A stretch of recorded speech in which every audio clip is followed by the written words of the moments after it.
Buenos días a todos, bueno, todas. Todavía no sé, estamos por esperar a que se conecte el primer caballero. El día de hoy, bueno, y toda esta semana también vamos a iniciar, como habíamos acordado la semana anterior, que vamos a iniciar media hora antes.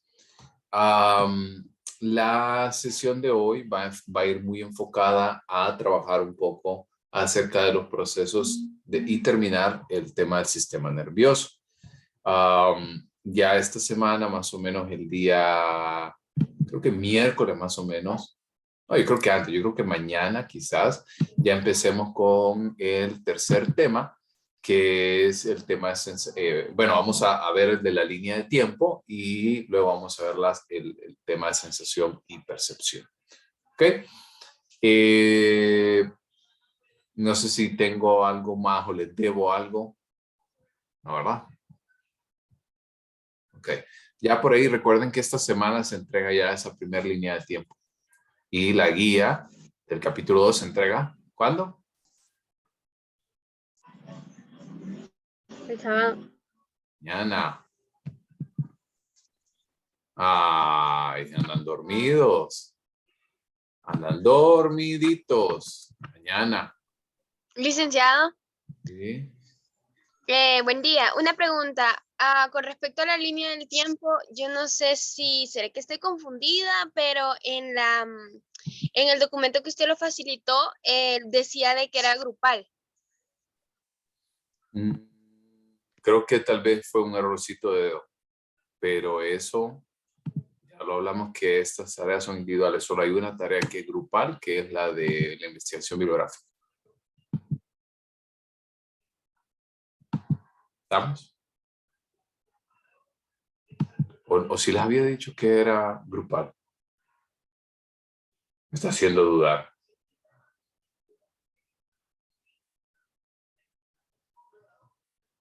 Bueno, pero es que igual no hemos hecho grupos, así que siempre lo vamos a manejar como individual.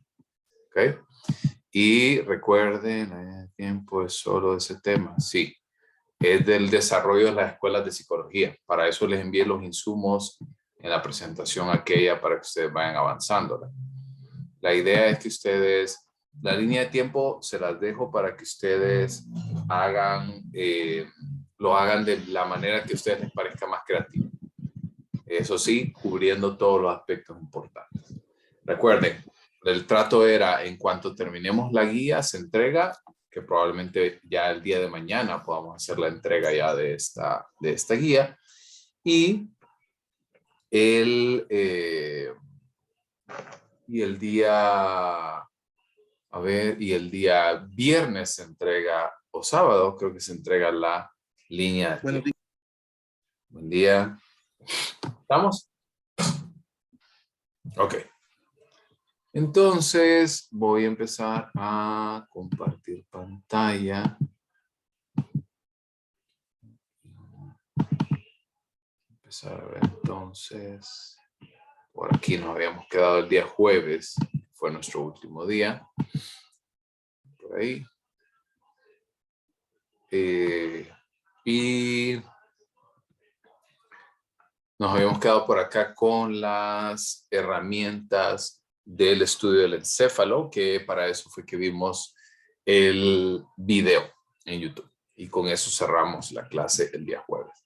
Entonces esto nos lleva al siguiente punto, que es el proceso de desarrollo de las otras estructuras del sistema nervioso, que es la médula espinal, y a su vez las subdivisiones en el sistema nervioso autónomo, somático y demás. Entonces, la médula espinal, bueno, ya vimos todo el encéfalo. Ahora vamos a hablar acerca de la médula espinal, que está rodeada, así como el encéfalo está cubierto y protegido por el cráneo, la médula espinal también está cubierta y protegida por la columna vertebral. La función más importante son funciones de comunicación, las que desarrolla la médula espinal.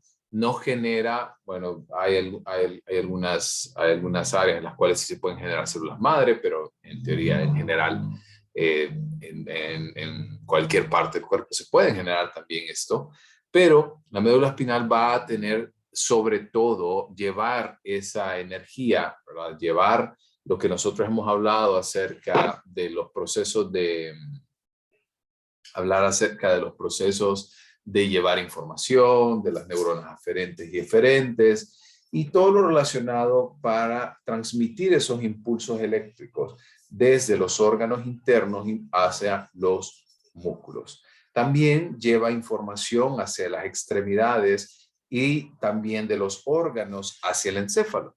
Es como una autopista, como una calle, digamos, que nos permite estar entonces y llevar esta información entre distintas vías, entre distintos puntos importantes. También nos permite generar algunos movimientos reflejos, como por ejemplo cuando usted toca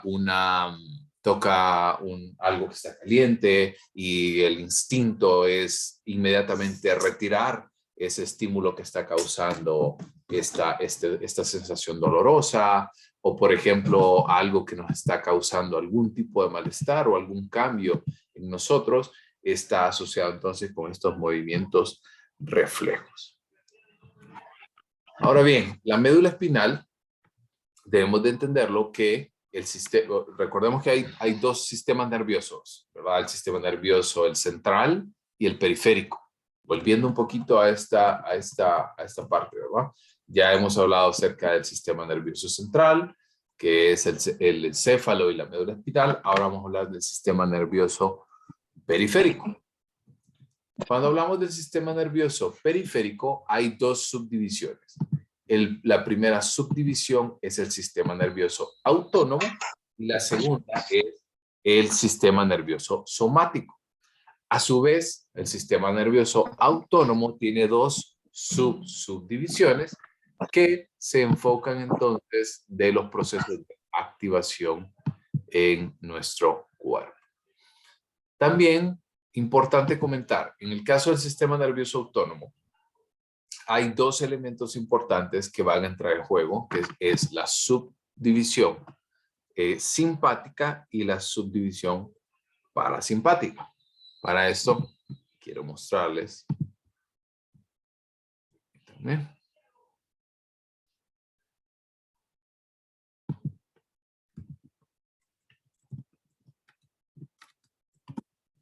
Mostrar esta imagen, porque nosotros como individuos, un segundito, como individuos desarrollamos distintos procesos que van ocurriendo de manera simultánea. Y en el caso del sistema autónomo, que se encarga del elemento.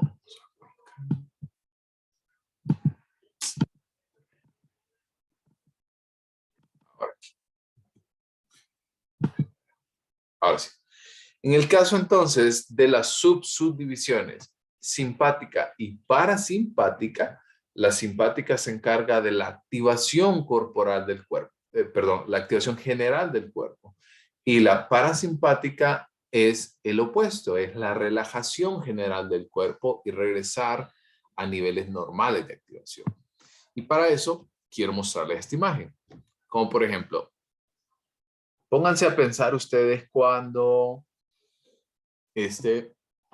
o mejor dicho, bueno, alguien quiere compartirme una experiencia que haya pasado, una experiencia que le causó, por ejemplo, mucho miedo y tuvo que involucrar, correr, protegerse, qué sé yo. Les pondría el ejemplo de la universidad cuando se tomaban la universidad y empezaban a, y empezaban a correr y la gente se empezaba a cubrir, pero creo que ustedes todavía no han sufrido esa experiencia, ¿o sí?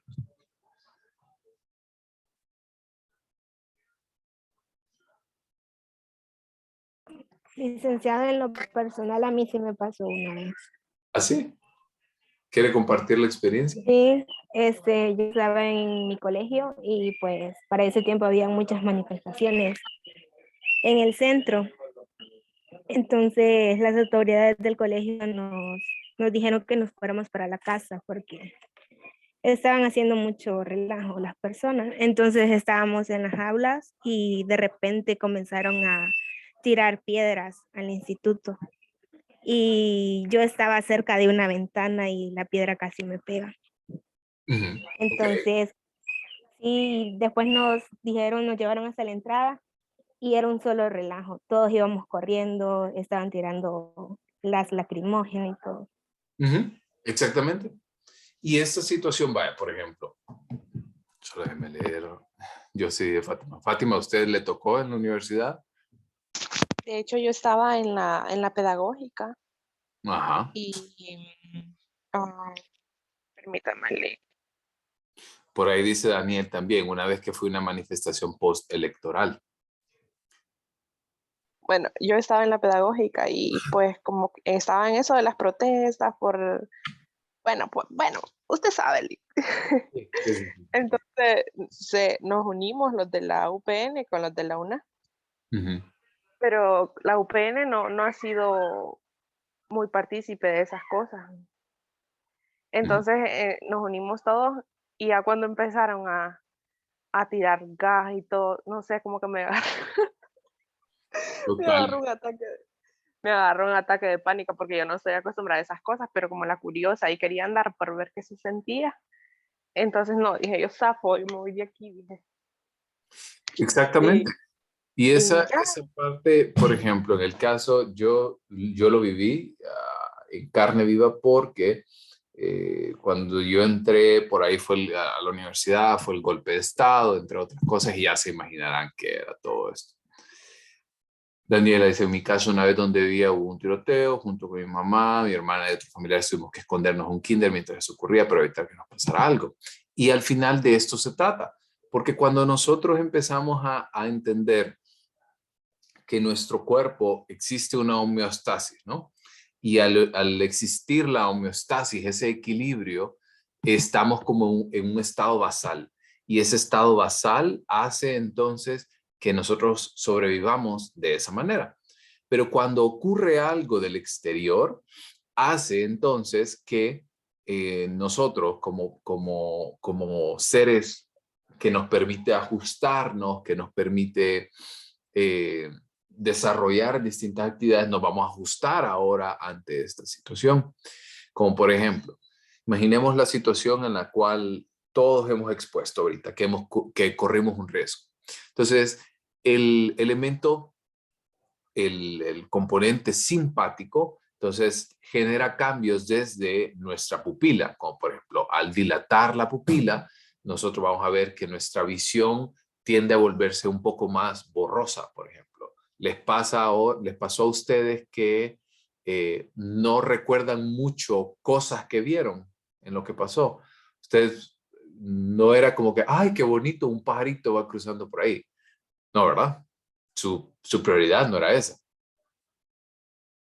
O por ejemplo, la salivación, ustedes ya saben que es uno de los procesos importantes en el desarrollo de generar salivación para poder entonces deglutir los alimentos y poder entonces enviar esta sangre, ¿verdad? Porque cuando usted está en ese estado, ni hambre le da, ni cuenta se da cuando tiene que comer o tomar algo, porque hace entonces que se suspenda todo este proceso. En el caso también de, por ejemplo, los bronquios se relajan porque se expanden mucho más, la caja torácica se expande, la actividad digestiva baja. ¿Por qué baja? Porque obviamente el cuerpo está enviando hacia otras partes la sangre porque está como en un proceso de huida, ¿no? Como un proceso de sálvese quien pueda. También en el hígado, por ejemplo, ocurre la liberación de glucosa para darnos más energía. En el caso de los riñones, específicamente en las glándulas suprarrenales, se va a secretar adrenalina y norepinefrina también. Y todo esto recordando que son también dos neurotransmisores y hormonas también importantes. Y también se relaja la vejiga. ¿Por qué se relaja la vejiga? Se han fijado que hay personas que en cuestión o en elementos de miedo, por ejemplo, pueden relajarse tanto que llegan hasta la micción, o sea, pueden orinarse, así como también relajar otros elementos a través del cuerpo, porque al final lo que estamos es tratando de mantenernos vivos. Y la contraparte es exactamente igual. La división parasimpática se encarga de relajarnos. Usualmente esto nosotros lo vemos muy frecuentemente cuando vamos a dormir. Como por ejemplo, la pupila tiende a contraerse, la visión se vuelve un poco más, se vuelve un poquito más fina, digamos. La salivación se puede estimular, por ende la actividad digestiva. ¿Se ha fijado que cuando ustedes están desocupados o cuando ustedes están en la casa, vuelta que dan, vuelta que quieren pasar por la cocina? ¿Ha pasado? Que aunque no tienen hambre, pero quiero ir a ver qué hay. ¿Ha pasado ya? Sí, Lick, a mí me pasa mucho cuando estoy sola en la casa. ¿Y por qué? Perdón, ¿y por qué ocurre esto? Porque la situación es que al presentarnos constantemente ante este tipo de situaciones, nos estimula la actividad digestiva y nos da hambre. En el caso, por ejemplo, también de la liberación, ya no hay liberación de glucosa, sino es lo opuesto. Más bien vamos a tomar glucosa y lo convertimos en tejido adiposo. O, por ejemplo, también la contracción de la vejiga. Puede ser que en algunos casos, al estar tan relajados, puede ser que se contraiga la vejiga y se puede relajar más bien el esfínter anal. Abrir la refri sin saber por qué. Exactamente. Así que a eso nos referimos con el sistema nervioso autónomo. Una parte, la parte simpática, se encarga entonces de activar el cuerpo completamente. La parte parasimpática se encarga de relajarlo y devolverlo a los niveles normales de activación. ¿Se entiende? ¿Va bien? Sí, Lick. Sí. ¿Dudas aquí?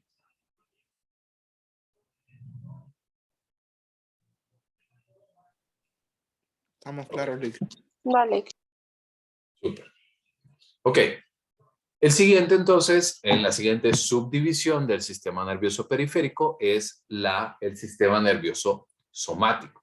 El sistema nervioso somático es entonces esa red neuronal de conexiones que hay entre lo que lleva información hacia los distintos puntos y lo que lleva información hacia nuestro cerebro. Así que el sistema nervioso somático principalmente se va a encargar de generar las neuronas sensoriales y las neuronas motoras. Quiere decir, van a llevar información hacia y desde el cerebro a cada uno de los puntos donde llegan los impulsos eléctricos.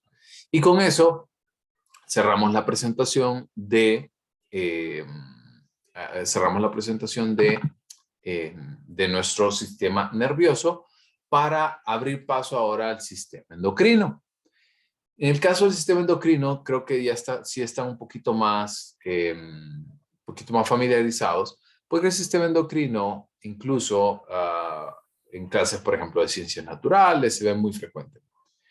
En el caso del sistema endocrino, se compone de distintas glándulas. Esa es la palabra clave que nosotros buscamos acá. Glándulas, y lo que secretan son hormonas. En el caso de las glándulas, hay algunas de ellas que son compartidas por ambos sexos, como por ejemplo la glándula pineal, la glándula de la hipófisis, y cada una de las que ustedes ven hasta la última, que en este caso son las gónadas, que son, en el caso de las mujeres, los ovarios, en el caso de las mujeres, los hombres, los testículos. Vamos paso a paso. En el caso de la hormona, de la glándula pineal y de la hipófisis, son dos glándulas que son conocidas como las glándulas maestras. Estas se encargan de enviar alimentación, en un proceso de retroalimentación, información hacia otras hormonas y hacia otras glándulas. Vamos a ver. Ana, ¿Por qué ciertas personas invalidan lo que sienten otras personas en las situaciones de riesgo y poniendo la excusa de no era tan grave entre otros? Uy, sería una respuesta muy amplia realmente, porque ahí tiene que ver mucho la percepción de riesgo que tiene alguien.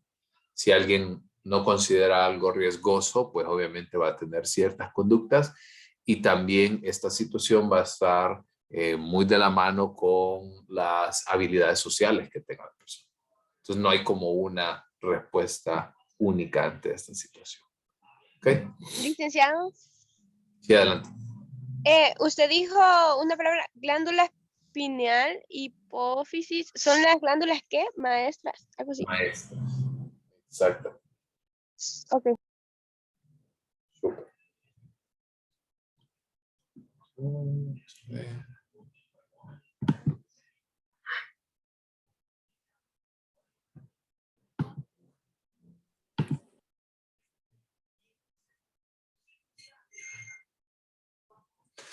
Entonces, también estas glándulas, no vamos a entrar a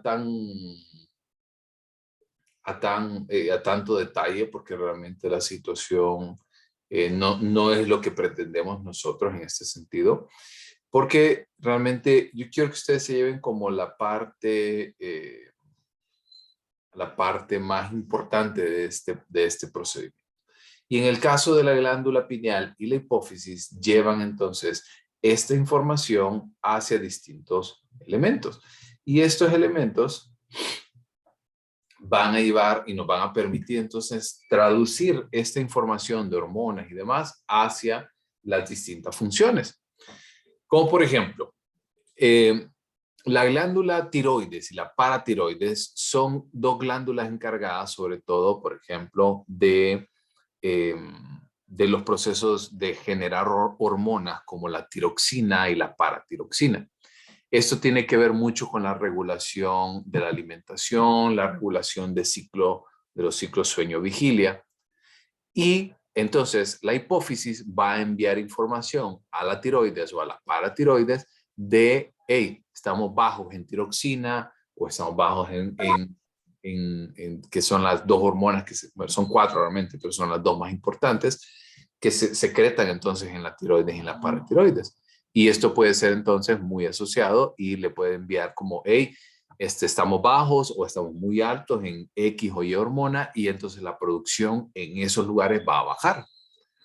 O por ejemplo, en el caso de la hipófisis, se va a encargar también de la hormona de crecimiento, que va a secretar la hormona de crecimiento, que nos va a permitir, por ejemplo, en el caso de la adolescencia, imaginemos, en el caso de los hombres, la aparición de vello púbico, la aparición de vello facial, porque la hipófisis va a enviar esta información hacia los testículos, que se genere suficiente testosterona para hacer estos cambios.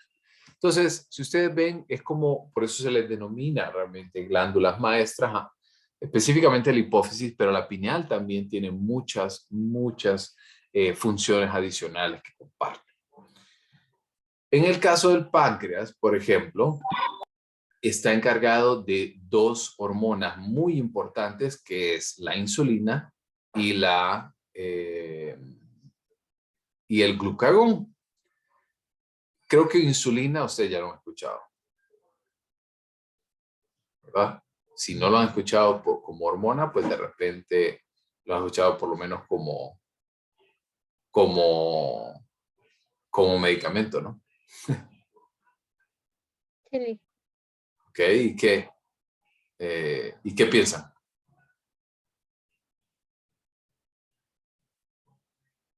¿Qué piensan? ¿Qué se encarga?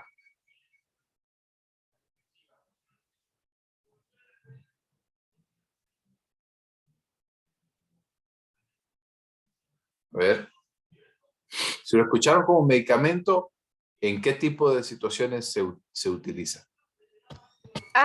Licenciado, yo lo he escuchado en pacientes que tienen diabetes, no sé cómo se pronuncia, o azúcar como lo conocemos normalmente, y pues es un medicamento que utilizan ya en un punto avanzado de esta enfermedad. Perfecto. Entonces, vaya, Bueno, para las personas con diabetes, por ejemplo, lo que tienen es un problema de demasiada glucosa en sangre.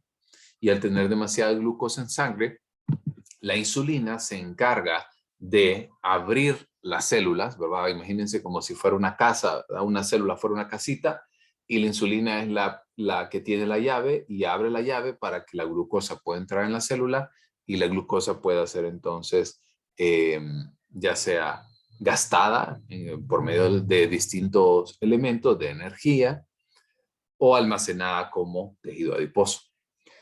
Entonces, el páncreas se encarga de este tipo de personas, como por ejemplo, hay algunos casos, como por ejemplo el caso de la que acaban de mencionar, es la diabetes tipo 2, que ya es un tema que tiene que ver un poco con genética, pero también tiene que ver mucho con los hábitos alimenticios y el estilo de vida en general.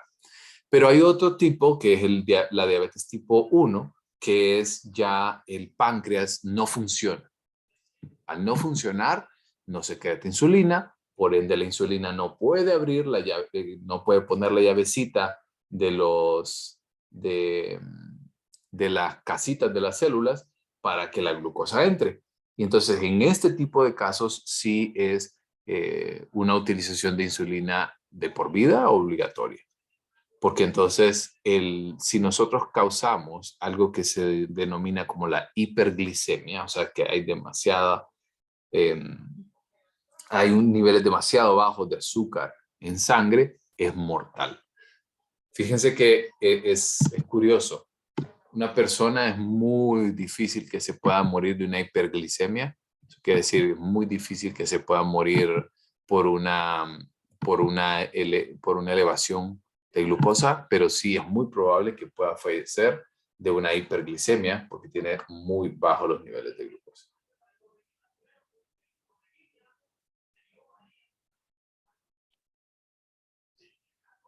Y en el caso del glucagón es muy importante que también entendamos que es la contraparte, es la cara opuesta de la insulina. Si la insulina lo que quiere hacer es bajar los niveles de glucosa en sangre, el glucagón quiere aumentarlos. Y esto es, como les digo, cuando nosotros tenemos niveles demasiado bajos. Porque principalmente en este tipo de situaciones es muy peligroso los niveles de glucosa bajos. También, en el caso del glucagón, principalmente es una hormona que va a liberar distintos elementos y distintas hormonas a su vez para poder entonces convertir la grasa que nosotros tenemos acumulada en nuestro cuerpo y poder convertirla en energía. ¿Estamos bien? Sí. Perfecto. En el caso de la siguiente, son las glándulas suprarrenales. Estos, por eso les decía en el ejemplo anterior, que se encuentran en los riñones, pero son esa como coronita, digamos, arriba de los riñones.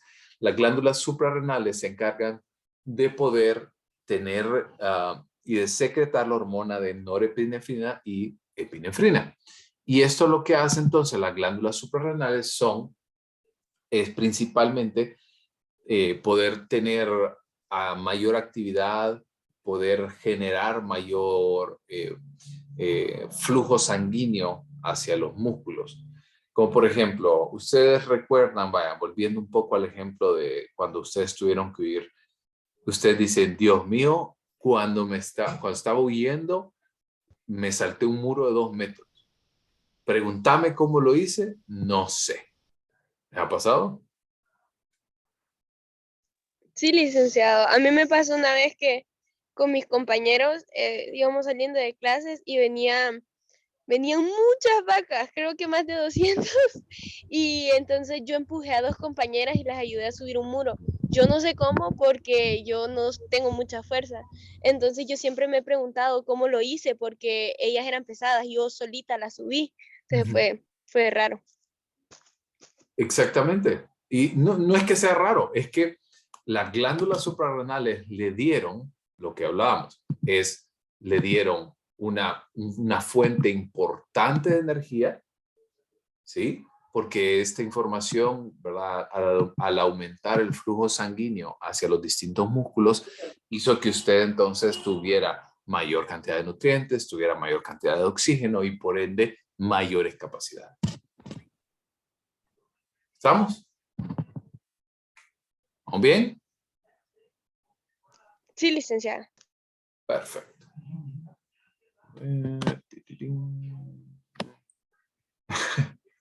Cuando los borrachos ven a la policía, dice Neila. Pues no está tan mal, fíjese, porque resulta que la intoxicación por alcohol puede inhibir muchas cosas, pero las glándulas suprarrenales continúan trabajando.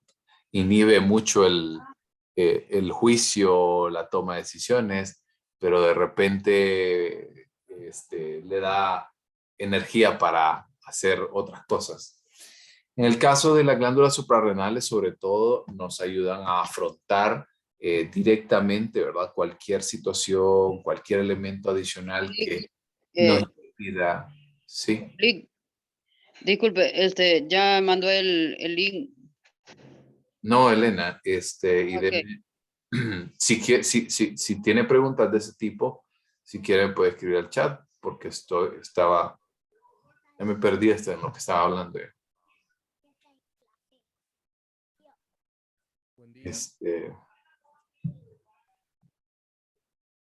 Estaba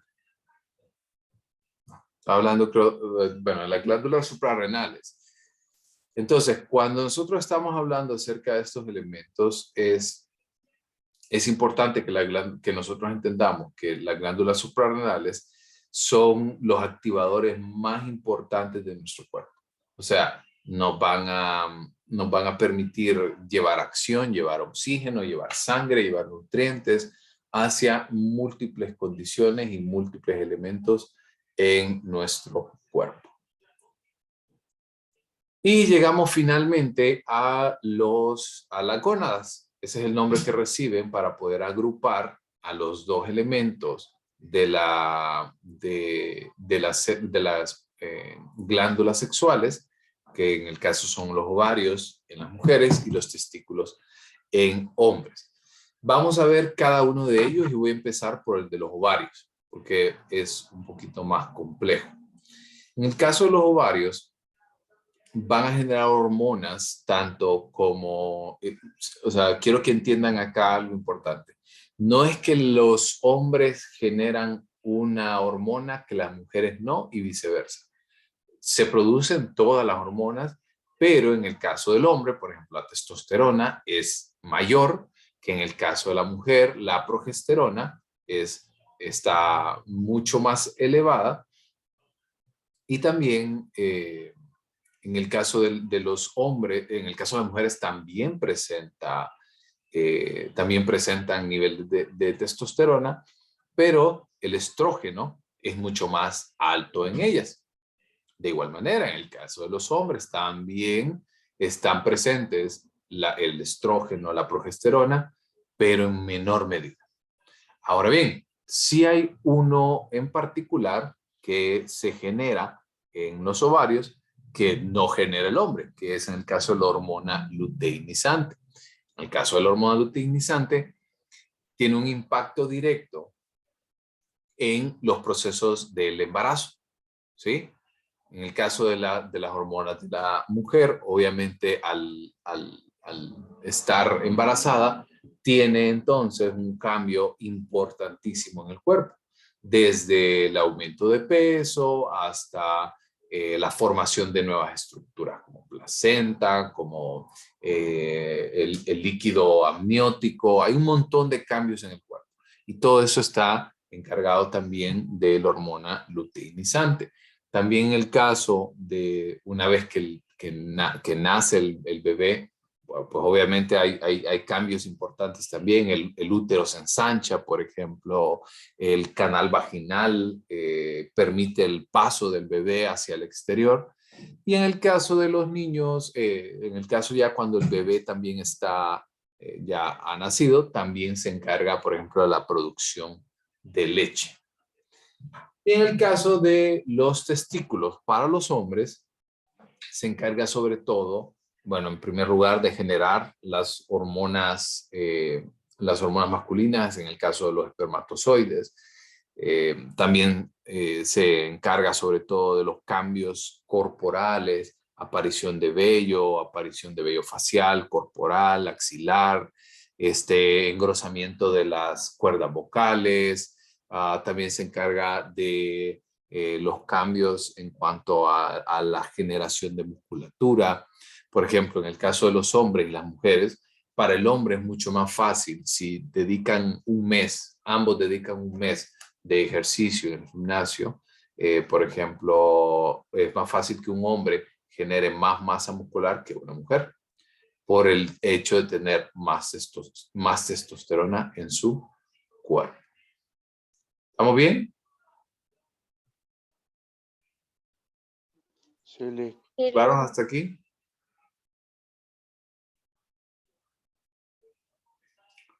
¿Dudas Sí, con Lick. respecto a las glándulas? ¿No? Tum, tum. ¿No? De nuevo, ¿verdad? Esto que ustedes están viendo aquí, recuerden que también van a ir contestándolo y para eso tienen su texto base, ¿verdad? Para que ustedes vayan tomando esto en consideración. ¿Ok? Y pasemos entonces a los últimos temas de este capítulo para poder entonces discutir sobre la genética, la herencia, entre otras cosas. En el caso de la genética, que ese va a ser el primer punto que nosotros vamos a hablar, la genética es el estudio de la forma en la que los seres vivos transmiten rasgos de una generación a la siguiente por medio de los genes. También hay algunos autores que pueden denominar esto como cromosomas. Ya lo vamos a ver más adelante. Esta imagen que ustedes ven en la parte superior izquierda, que parece que es como una plaquita negra y que tiene como formas de X o formas de dos Is o una K, por ejemplo. Todos esos son genes, ¿verdad? Todos esos son los genes. En el caso de los genes, y como ustedes los pueden ir viendo, van a tener distintas formas. Cada gen es formado por distintas proteínas, y ustedes miran así como proteínas, sí, como proteínas. Lo que nosotros comemos tiene que ver y impacta directamente a la calidad de nuestro ADN y viceversa, la calidad de nuestro ADN también, ¿verdad? Tiene un impacto directo en nuestras habilidades cognitivas, mentales, entre otras cosas.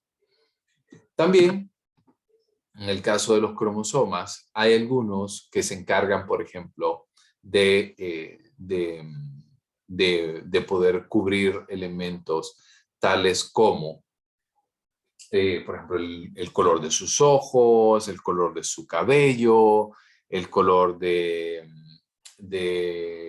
por ejemplo, de piel, si su cabello es rizo, es ondulado, es colocho, si su nariz es pronunciada, es chata, es doblada, lo que sea. Entonces, cuando nosotros podemos caracterizar y podemos entender que los genes, hay dos tipos de genes. En el caso de los genes que acabamos de mencionar como tal, ¿verdad? Esos son elementos de fenotipos y ese es el nombre que reciben. Los fenotipos son aquellos elementos que nosotros podemos ver, aquellos que nosotros podemos observar fácilmente. Y en el caso de los genotipos es igual información genética, pero que no podemos como observar directamente, sino que más bien nosotros lo que vemos más bien son indicios de estos genotipos, como por ejemplo la inteligencia. Yo no puedo ver la inteligencia, no sé dónde se aloja, pero sí puedo más o menos verificar o tener una idea de qué tan inteligente puede ser una persona o no. O por ejemplo, puedo, en el caso de los genotipos, habilidades cognitivas como lenguaje, como facilidad de expresión, entre tantas cosas. Y la transmisión, entonces, porque hay algo importante que tenemos que tomar en consideración, que cuando ocurre el embarazo, pues obviamente es la unión del óvulo de la mujer con el espermatozoide del hombre, pero si lo vemos desde un punto de vista de genes, son los genes de la madre y los genes del padre. Eso quiere decir que hay un 50% de probabilidad de desarrollar lo que el material genético está siendo facilitado. ¿Sí? Por ejemplo, ¿a cuántos de ustedes, por ejemplo, tienen familiares con una genética de diabetes, por ejemplo? Un En padre mi sí, familia, Lick. por ejemplo. Ok, y En mi familia, Lick. su papá y su mamá. Por parte de mi mamá, toda mi familia tiene genética diabética. Ok, entonces vean, por ejemplo, en este caso. Como nosotros unimos esto, representa mitad y mitad, representa el 50% de su persona. Y en el caso de su mamá, hay que volver a analizar y hay que pensar, ok, si en el caso de mi mamá, solo la familia de mi mamá, en el caso de ella, solamente ellos tienen esta predisposición, eso quiere decir que tengo la mitad de la mitad de probabilidad de desarrollar este tipo de genes. Así que este tema de probabilidades y genética es bien interesante. Lastimosamente la clase no da tanto tiempo como para verlo, pero la genética, cuando se habla de probabilidades, por ejemplo, es porque hay algunos que tienen genes que son muy dominantes y hay otros que son genes recesivos, que es, vaya, les voy a contar. En el caso de la familia de mi esposa, el papá de ellos tiene un gen, el papá de ellos, pues son 4, tiene un gen muy fuerte, un gen dominante muy fuerte, a tal grado que el fenotipo, o sea, la cara, por ejemplo, de él, o en el caso de los hombres, que son 2 hombres, el vello facial es muy prominente en ellos, entonces se nota que el fenotipo de él es muy fuerte y al ser muy fuerte se conoce como un gen dominante. Y en el caso de ahí mismo en ese ejemplo, de la familia de mi suegra, pues es un gen recesivo, porque realmente los hijos sacaron muy pocos rasgos parecidos a ella. Y esto es muy frecuente, así que ya le pueden poner un nombre a esta situación, gen recesivo y gen dominante. Dice Mayeli, por mi padre heredamos la rinitis alérgica y amigdalitis, solo mi hermano mayor y yo, menos mi hermana mayor. Un terrenito no pudimos haber heredado, ¿verdad? Pero rinitis yo también la heredé de mi mamá. Entonces, ¿por qué? Aquí es donde le quiero decir, ¿por qué para la hermana no desarrolló, no heredó esto? Porque al final, la verdad que esto es un juego de probabilidades. Hay muchas personas que dicen, ay, es que mi papá tiene los ojos verdes, mi abuelo tiene los ojos verdes, mi bisabuelo tenía los ojos verdes y yo salí con ojos café. ¿Cuánto le pasó? ¿O a quién le pasó? ¿O a algún conocido le pasó?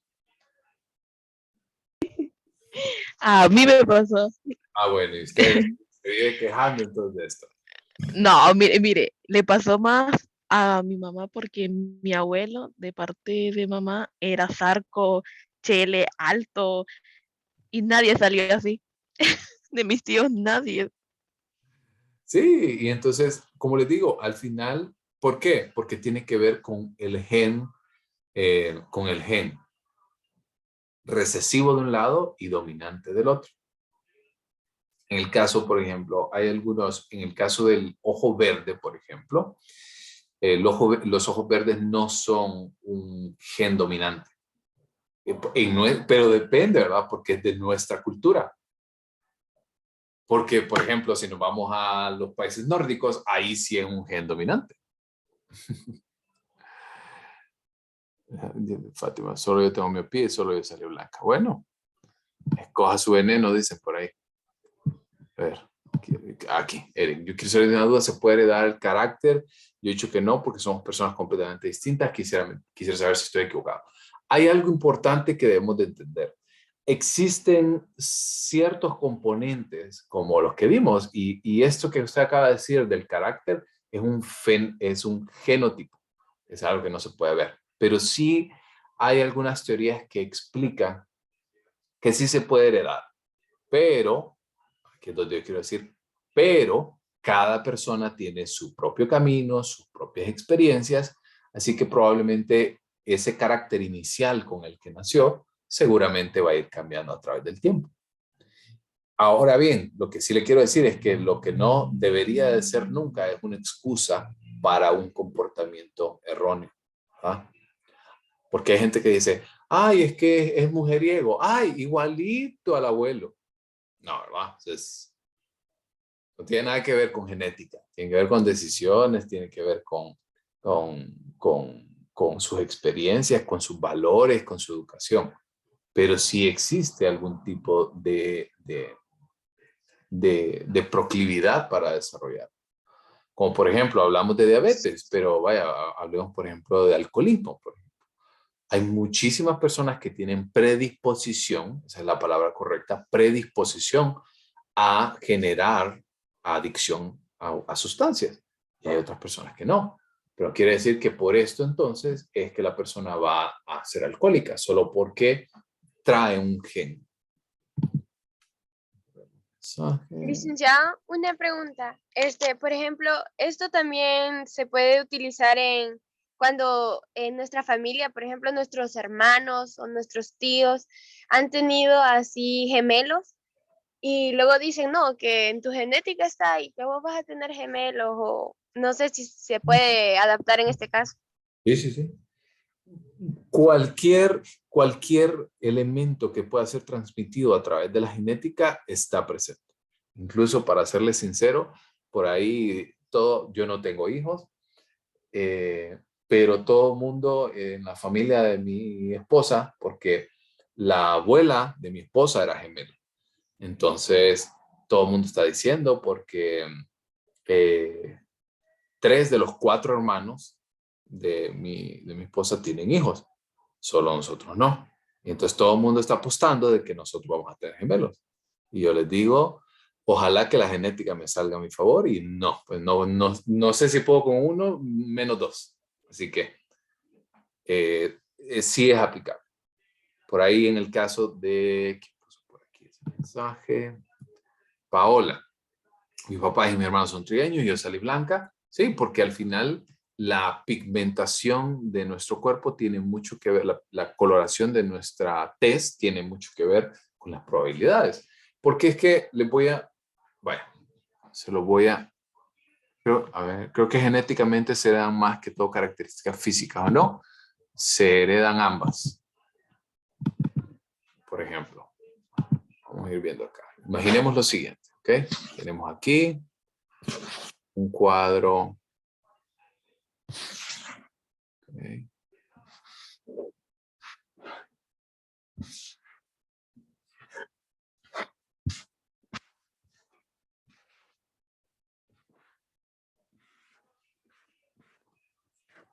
Ok, imaginemos esto. Ok. Imaginemos que usted es este de acá. ¿Sí? Usted y aquí viene otra familia, ¿verdad? Imaginando que este es su papá, este es su mamá. Aquí viene otra familia, ¿sí? Más o menos, de esta manera. ¿Okay? Y nos vamos a enfocar entonces, lo voy a poner en azul. Acá. ¿Okay? Y voy a poner un poquito más gruesa la línea. Vamos a enfocar. Ustedes es el 50%, ¿sí? De su papá y de su mamá. Ellos a su vez son ese 100%, ¿verdad? Son el 50% de sus abuelos. ¿Cierto? Y estos a su vez, y si seguimos explorando en cada uno de ellos, son el 50 de cada lado. Eso quiere decir que, por ejemplo, imaginemos que aquí su abuela era ojos verdes, ojos cafés y ojos café. Entonces, usted, cuando vemos esto, viene aquí y dice, ok, aquí hay un 100% de probabilidades de ojo café, que es un 50% de probabilidades de ojos verdes. Y luego, si usted combina esta información, divido entonces, aquí el 50% es la mitad, y la mitad del 50 que yo le voy a poner quiere decir que hay un 25% de probabilidad de que sea ojos verdes y un 75% de probabilidades que sea ojos cafés. ¿Se entiende? O sea, es un tema bien complejo porque usualmente no tenemos tanta información sobre nuestros familiares más allá de una o dos generaciones hacia arriba. ¿Estamos? Sí, Lick. Sí. Por ahí Junior, mi esposa y yo somos trigueños, ojos negros, sin embargo mi hijo es ojos azules, tirando a gris, el cabello igual al mío, pero es blanco. Bueno, entonces, en algún lado de la descendencia de Junior hubo una persona con ojos azules. Y esto depende,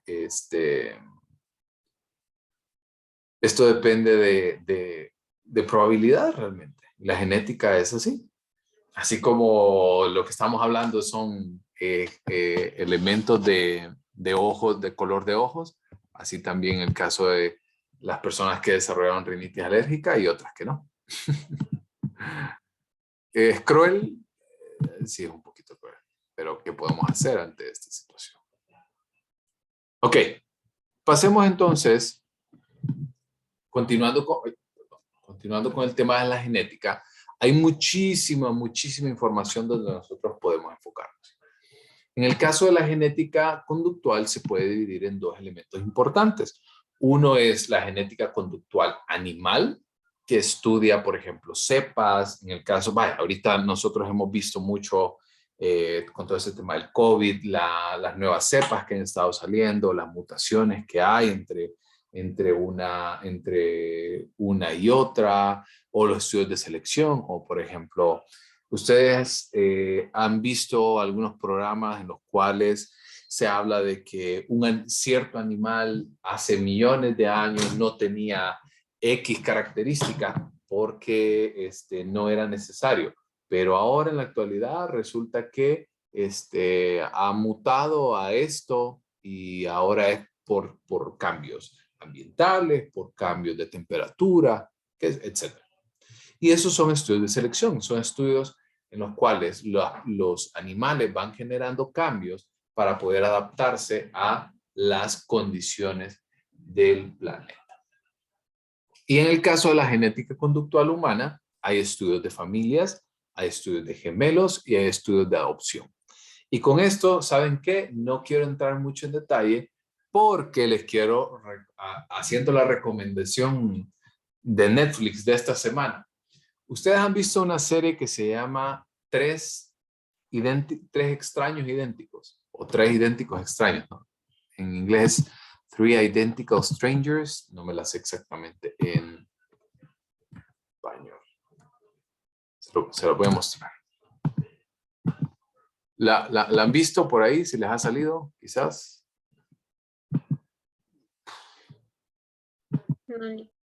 ¿No? Ok. ¿Saben qué? Les voy a poner el trailer.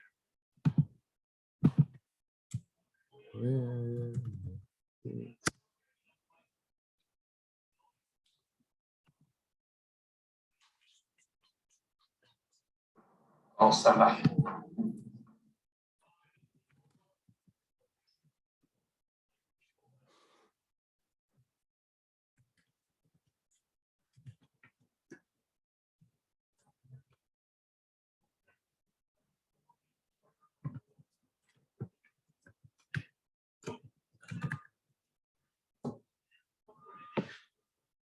¿Por qué no sale?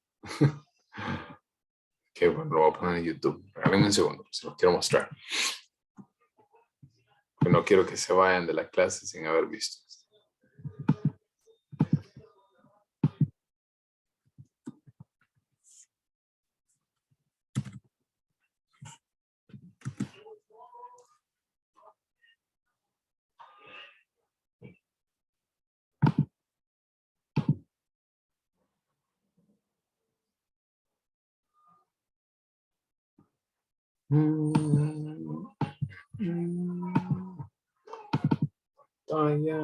Ahora sí.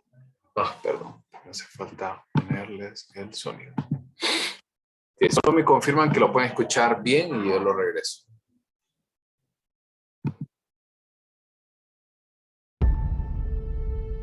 I wouldn't believe the story. ¿Sí se escucha bien? Sí. Sí. Vamos a poner los subtítulos en español.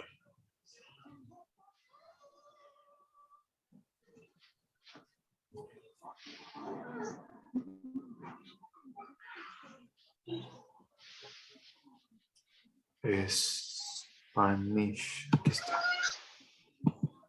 If someone else were telling it, but it's true, every word of it. It started when I went to college. It was the first day of school. All these people are coming up to me saying, Eddie, how are you? Eddie, hi. I'm like, my name's not Eddie. I don't know what you're talking about. As soon as this guy turned around, I knew it was Eddie's double. I said, you're not going to believe this. You have a twin brother. Oh my God. As I reached out to knock on the door, it opens. And there I am. His eyes are my eyes, my eyes are his eyes, and it's true. And then the story went from being amazing to incredible. It was an article to Twins Reunited. I think I might be the third. When people ask me what is the most remarkable story you ever encountered, I tell them it's the story of the triplets. You guys have been on the front page of every newspaper in the world. True. They were more like clones than they were like brothers. It was a miracle. There was nothing that could keep us apart. That's when things kind of got funky. Something was just not right. They separated these boys at birth. The parents had never been told that there were two other children. What was the purpose? Why? How could you not tell us? They're trying to conceal what they did from the people they did it to. When you play with humans, you do something very wrong. Who would be evil enough to come up with something like this? There's a lot of powerful people who would like to have this story silenced. There's still so much that we don't know. It boggles the mind. It's a mystery. I'd like to know the truth. Three identical strangers.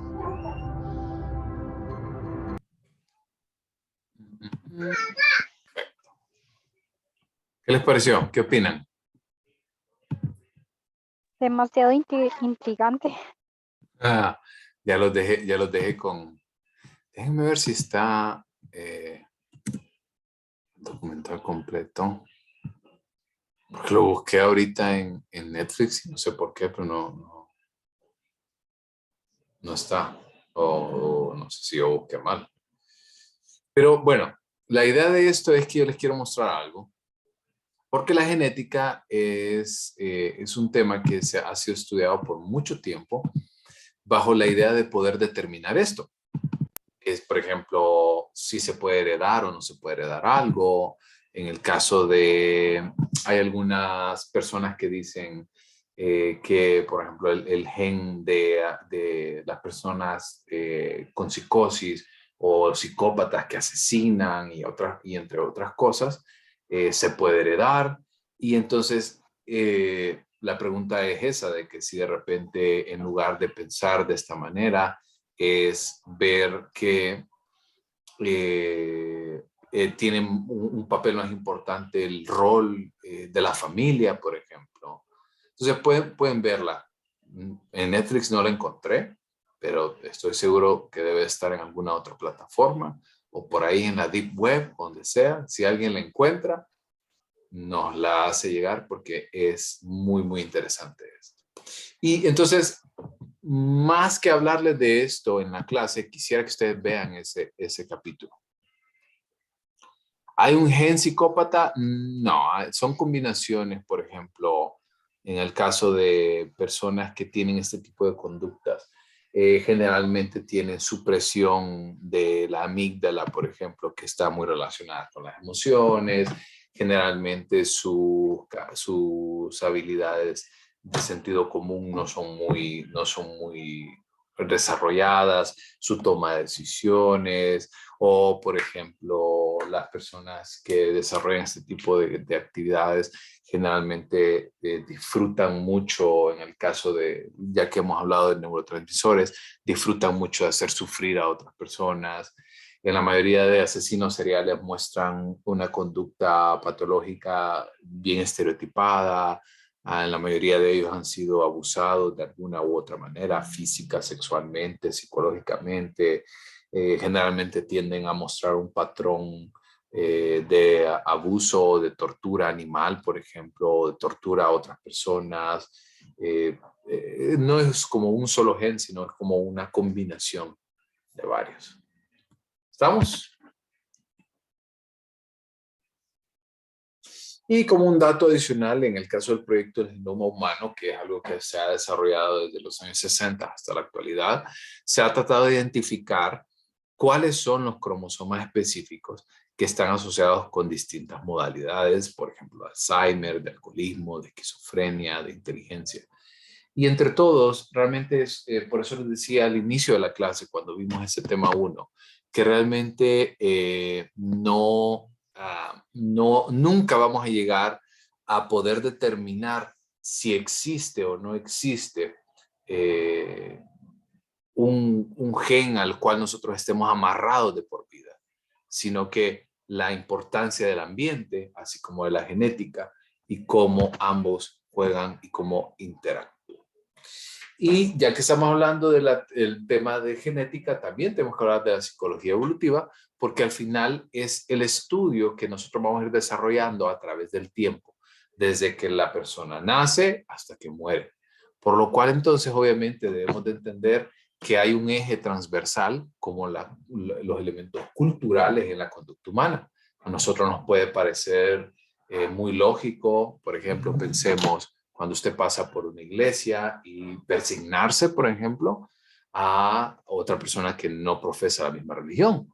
O para nosotros es muy normal que ustedes cuando iban a la universidad, una mujer fuera en falda, en una camisa pegada, o en shorts, o qué sé yo, y en otras religiones o en otras culturas no. O por ejemplo, en el caso de la conducta promiscua, por ejemplo, en la cultura latina, quizás un poco más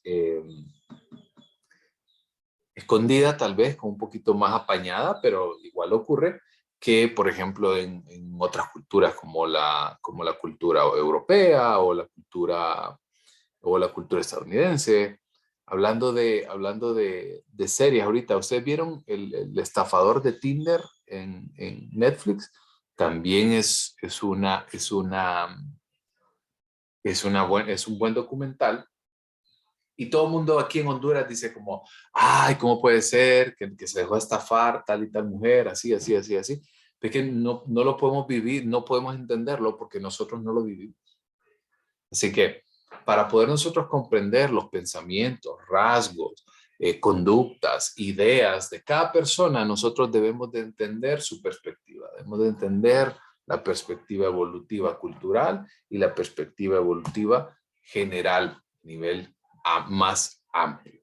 Incluso también, por ejemplo, pensemos aquí dentro de la misma cultura, por ejemplo, hablábamos, creo que con Psicofisiología 1, que yo doy una clase de este tipo en la carrera de psicología, y creo que hablábamos acerca de las diferencias que hay en nuestro cerebro cuando, por ejemplo, en el caso de las mujeres, en distintas culturas son privadas de hacer muchas cosas, el hombre es muy privilegiado en hacer otras, y entonces existe como esa riña, esa pugna constante, porque realmente como sociedad en muchas ocasiones no se le ha dado el papel que debe de tener la mujer. Entonces, aún a lo interno, ¿verdad? De una misma cultura pueden haber diferencias muy, muy marcadas. Entonces, pues como para ir cerrando un poco, porque creo que esa es la última diapositiva, Las implicaciones sociales que tiene entonces la genética conductual.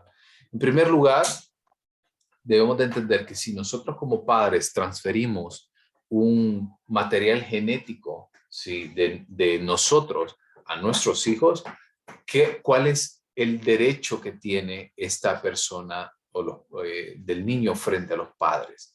Por ejemplo, imaginemos nosotros ahora en una cultura en la cual la ausencia de uno de los padres usualmente es frecuente, principalmente la del hombre, casi siempre está ausente.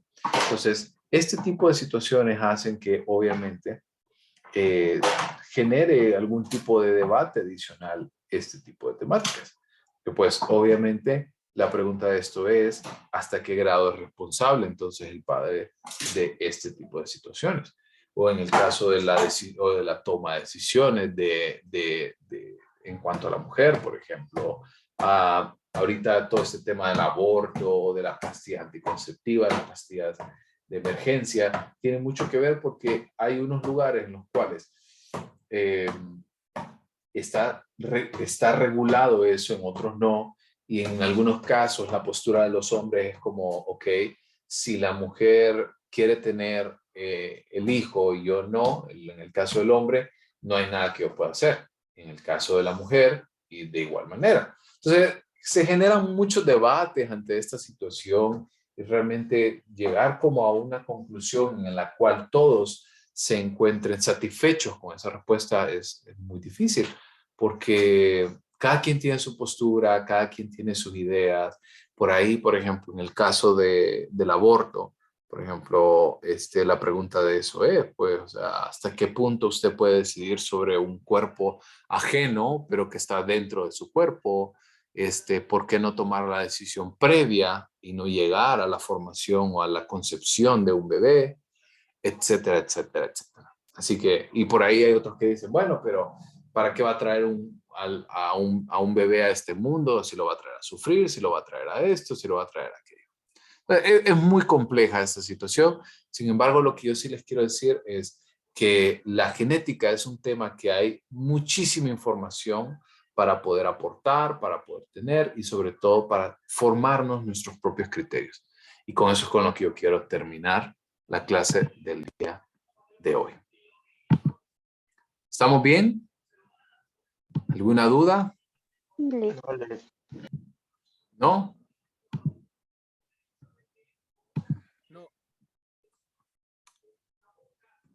Licenciado, Sí, adelante.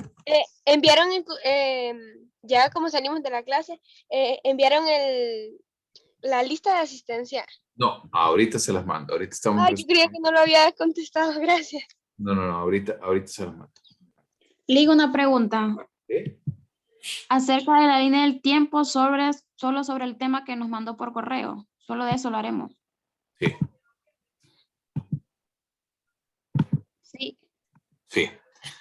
Ok. Gracias. Además, para ir avanzando un poquito en este tema, esta guía que ustedes han estado desarrollando, esa guía, les voy a dar el chance siempre que la podamos entregar el día de mañana. Chat. ¿Cuál guía? ¿Perdón? Mandó otra guía hoy. No. La guía que se presentó desde el día 1.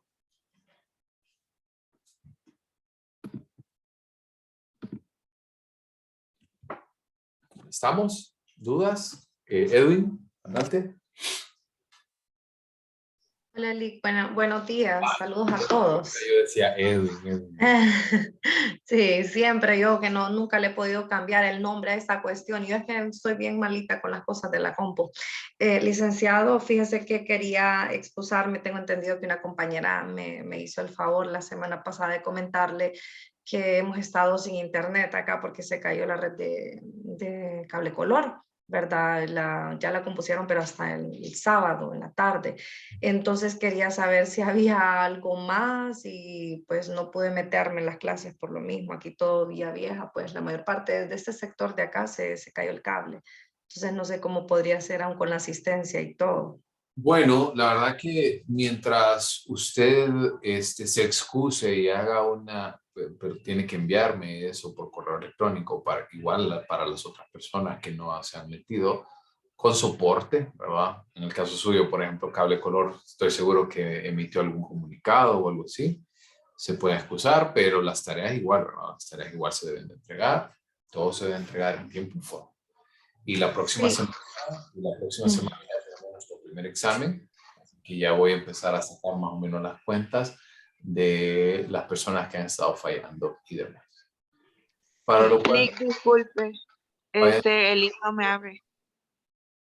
perdón. El link no me abre. Qué raro, porque todos aquí están llenando ahorita la lista. Toditos.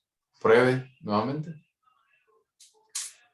Licenciada, entonces continuando con mis preguntas, le quería preguntar el cuestionario, ¿para cuándo es? ¿Para hoy o para mañana? El que nos había dejado la semana pasada. Mañana se lo voy a dejar. Mañana.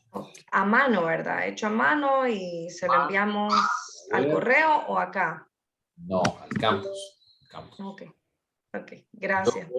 Hoy por la tarde voy a estar trabajando, enviando esta información. Hoy por la tarde-noche ya debe estar todo esto listo para que ustedes lo puedan subir. Estuve trabajando esta semana. Porque también tengo otras clases que tenía pendiente de alguna información. Solo las preguntas, sí. Ok, vamos a encender entonces su cámara y con eso damos por finalizada la clase del día de hoy. Mañana, recuerden, mañana nos vemos otra vez, ¿verdad? A las 11:30. Ok, para los que, de nuevo, los que se conectaron un poquito tarde, en lo que se convierta esta grabación, la voy a tratar de subir lo más pronto posible para que se pongan al corriente de los primeros minutitos de la clase. Ok. Gracias, que estén bien y nos vemos mañana. Igual, Ok, gracias. Gracias. Feliz tarde.